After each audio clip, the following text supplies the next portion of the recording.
Vi že dolga leta prihajate tukaj na zdravljenje v Radenske Toplice.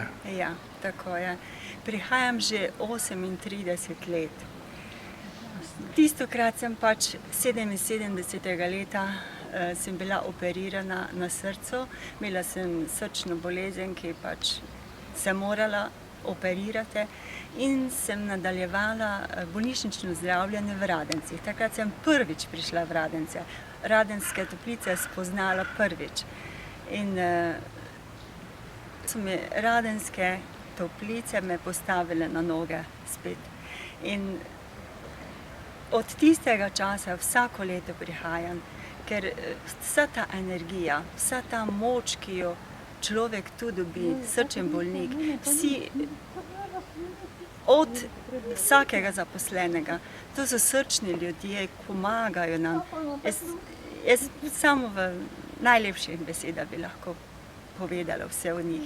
Potem voda, da sploh ne omenjam, vsi ti mehurčki, to te kar ponese, kot da si pod oblake, ko si v CO2. Čutiš eno tako olajšanje, že na zdravilni strani, potem olajšanje, nekako se sprostiš, pozabiš se. Ti in voda, bolnik in voda, potem spoznaš tu ljudi, ki so enaki tebi. Isti, sotrpini, operiranci enaki, z enakimi bolečinami. In nekako postane vse to del tebe. In se vedno ob letu se vračaš. Zdaj že nekaj let, skoraj 10 let, se vračam dvakrat v Radence. Maja vedno, na spomlad, ko nekako bolezen zaživi v tebi, pa jo lajšaš. Potem v jesen, oktobra, ko se spet telesno pripravljam za zimo, da sem močnejša, da lahko srce nekako lažje preživi. Ker tudi srčen bolnik v nizkih temperaturah zelo težko živimo, prav tako kot pri visokih temperaturah. In tako, da si potem tu nekako naberemo moči.